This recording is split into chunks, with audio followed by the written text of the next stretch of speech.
A long form project to me is something that's in depth, has cohesiveness, and it's easy to recognise what exactly the artist is trying to make the listener feel.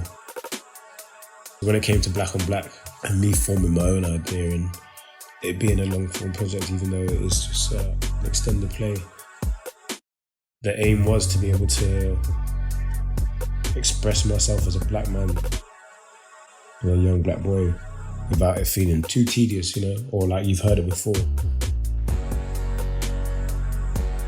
The whole mood and feel of the project is kind of focused on my journey and how that's been for me growing up in London, and a descendant of someone from Windrush.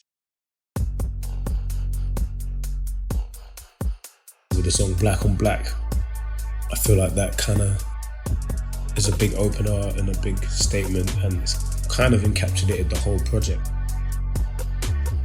That's why the whole project is called Black on Black, because if you want to cross off all the topics I hit, all of them are intertwined into my story.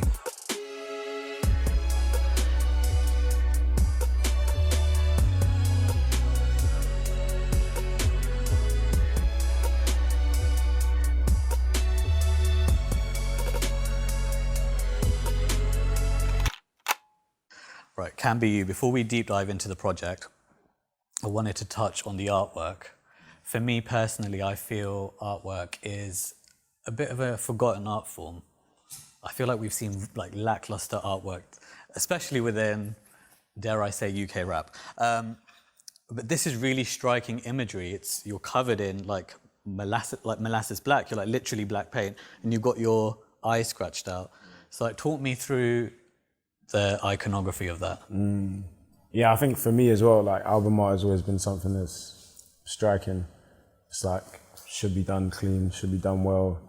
It wants to be memorable. Also, if you're thinking about putting something on physical, if it's gonna be a vinyl, would I want to look at that? It's I feel like growing up, all of the CDs and stuff that I was into as a kid was the one with the most striking art. Yeah. And then I dove into it and I was like, this is amazing. So I think that was always in the back of my mind when it came time to do the album art. And I didn't want to make it too graphic-y. I didn't want it to be too much done on a computer. I just wanted it to be the image itself that was capturing. And then painting myself in all black, kind of the story of Black on Black, and obviously putting black paint on black skin and brown skin and melanin, and then the heritage of Jab Jab, which is what that whole thing was about, and that's why it has the horns. That's its own thing in the Caribbean, where people paint themselves in all black to depict themselves as the devil, or these people who came to their land and basically pillaged and made slavery and killed and raped women type thing. So it's a weird form of protest, but it's a protest against any form of enshacklement, And I think it's important to feel like you're breaking free. And I think for the first project that I'm doing, I'm breaking through, and I'm breaking free for myself. So I think it just encapsulates it perfectly, to be honest. Well, you make a statement of intent with the project. I think my first reaction was, it's billed as an EP, but it's 10 tracks. It feels like an album. Everything about it is intentional. So we're going to plow through the tracks. Just the intro. Yeah. It's you're tuning in. Yeah. It's quite brief. Yeah. But what was the mindset behind just including that intro? I think, it's setting the tone for what the project's going to be about, and also tuning into the radio. The way it skips in between is me finding myself in all of this. I feel like a constant theme throughout the project is humility, heritage, and honesty. And then I feel like that was just what I wanted to explore. So when you're tuning in, it's different frequencies of myself. Right. And there's parts of the tape where there's parts of myself being more egotistical, parts of me humbling myself. Tracks like Are You On? That's really more of a rhetorical question to who I am and where I'm going. And then Black on Black was focused on the heritage side.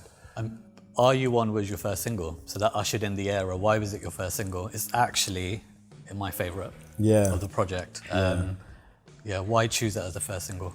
I think it just felt good at the time, and also Are You On again? It's tongue-in-cheek, bend it like backstage. It's just a fun track.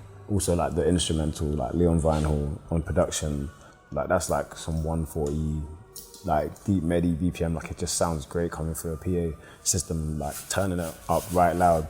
So it just felt good, I'm making a statement, first track out. This is me. This is what I'm doing this year as part of the project rollout. You know, I think it made the noise it needed to. You know what I mean? Yeah, I think that track had some like borderless electronic experimentation that, I mean, it kind of comes up a lot on the project. But going back to Black on Black, the title track, so that is a phrase we hear often by the media, black on black crime. Yeah. But you take it and it's an inverse expression in this. Yeah. There's so much packed into that song. Like, talk me through Black on Black. Well, the song itself, like, I've been focusing on Kendrick and Fela Kuti a lot in the year coming up to writing that song. And just all the themes that he had managed to get across into Pimp a Butterfly, it was like, how could I bring that to the UK in terms of, like, he's able to speak for the guys in South Central. How do I speak for the guys in South West London or South London, you know? And yeah, Black on Black is also often has negative connotations, and we hear that often in UK politics. Mm-hmm. And I just wanted to flip it on his head, kind of, you know, and reiterate that, you know, it could be something more positive, and like mention things like black empowerment, you know, like using the black pound. So I'm covering a lot in a short space of time, but that's also down to the studying of Fela and Kendrick, because you're getting loads of information compacted within 3 minutes.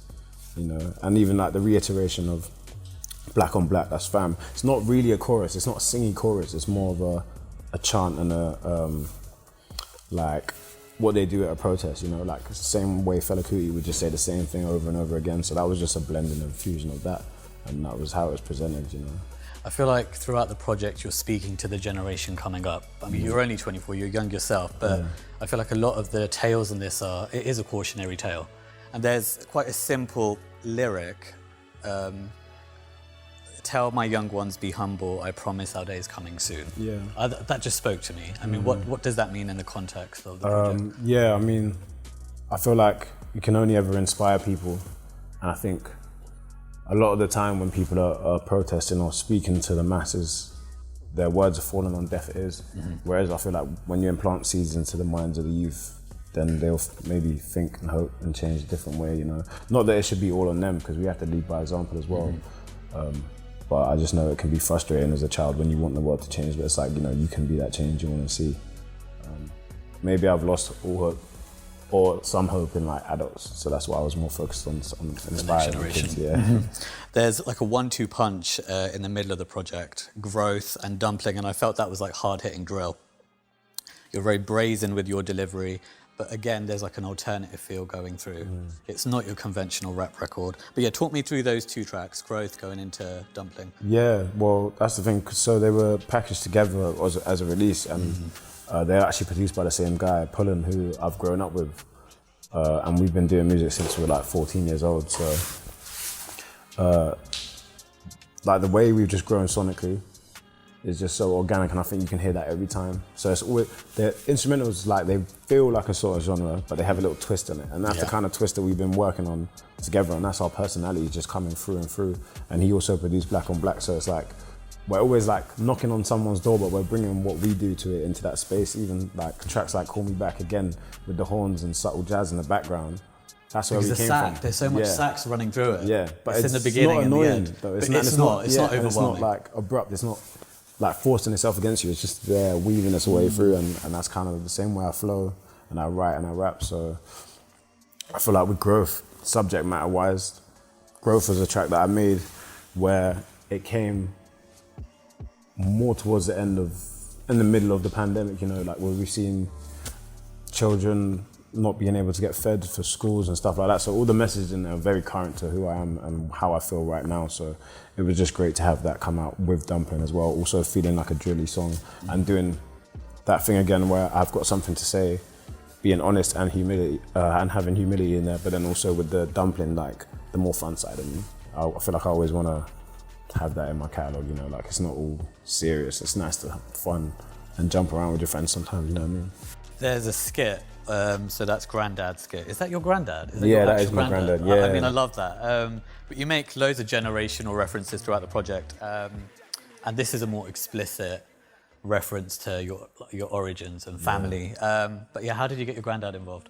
Yeah, so when we filmed Black on Black, the man in the suit by the bush of roses, that's my granddad, and he came to England in 1957, like he says in the skit. You know, he went to work in an ordnance depot somewhere in North England. And then he went and worked in a mine for 20 years. And I think Black on Black as a project is kind of telling the story of the heritage. Like, he came here and he went to England. He was a miner for 20 years, and like, he started a family. And through that, there's offspring. And then through that, I was born. And like, I'm just trying to capture that all in one tape and one go. That like, these are all a series of events, and these are all the knock-on effects of it. Yeah. So the topics that I'm talking about in 10 toes, like having to go to Soho, dashing out Memphis. I'm talking about going to Soho and like selling drugs to like make money. And like, it's not like I want anyone to feel sorry for me, because at the same time, I'm so grateful that my granddad did all of that. We didn't have all the money in the world. It's like, yeah, sacrifice, but like, it's just funny that our journey has been different and where it's taken us and like where it's brought me now. So it's like, yeah, I just think it was cool. I think it was cool to have him in there, and it was great to like get the interview with him when we did the Black on Black video. It was nice to have him talk. I know he's so proud when he saw that. He was so happy. He's so happy. So he's been immortalized now, isn't it? Really. So you have two collaborations at the end, Stuck with Rachel Chinaruri, and the final track, Call Me Back with North London rapper Nux. Yeah. It's not a project bogged down by collaborations like so many projects often are. Were you intentional about just having more of you than more of, I guess, other voices? Yeah, I think it's important to like, you know, hold the flame up for yourself, have the beacon for yourself, and like, I feel like my features have always been carefully picked, and I've never done too many features. Not because I don't want to, it's more like, just take time with things, you know? And like, I'm friends with a lot of people who make music, but when the time comes, it makes sense. And I think those two tracks just made complete sense, like Call Me Back with Nux and with Rachel coming on Stuck to just accompany me, give it more of a different feel, because that song is a bit more emotional and it's a bit more one for the females and stuff like that. Is it autobiographical? Are you referencing a specific relationship? Yeah, that all happened. Like, a lot of the stuff in my music has happened. Like, I don't really tend to lie too much. Like, I might dramatize something. Obviously, there's dramatization in that song, but like most of it is legit. But the ending, like, it's like a punchy ending, powerhouse collaboration. How did that come about? Which one? Call Me Back. Yeah, Call Me Back. So I actually originally met Nux like 2017, and he was doing a show in Brighton. I was going to uni there at the time, and he did a show at Sticky Mike's Frog Bar, which I don't think is about anymore. But yeah, I supported him, and then that's when we kind of first met. And then as time's gone on, he's just progressed. We've gone on our own careers, and like, yeah, the time came, the journey was, the phone call was made, and you know, we came to the studio. We just chopped it up, man. We did that song like over like the space of like 2 sessions. Speak about the monochrome video as well. I mean, it just seemed like a hoot. Like, you were having so much fun. Yeah. It was like, so with the director Jay Green, like, he'd been wanting to work with me for a long time again, but I'm very much about timing and execution, and like, now we're both in that space where he was able to pull together what he wanted to pull together, and I had the ideas that I wanted to, and it just made sense, man. It clicked, and black and white, that like chromatic look, bright black and white, just perfect for that song. Even the way the beat feels is gritty, it feels like London. It just made sense. So I'm happy with that, man. If you, like, what's the biggest takeaways from this project? When a listener is listening, what do you want them to take away from it? Like, I don't know, I think it's weird because I don't really feel like anyone should take anything away from it, because like, music is different to everyone else. You know, how you take it in is completely up to you.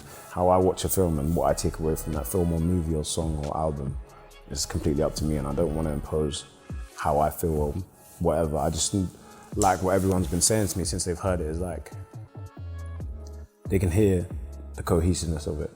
They can hear that I've taken time to like procure and look after and cure the whole thing, and from start to finish, track to track, start to finish.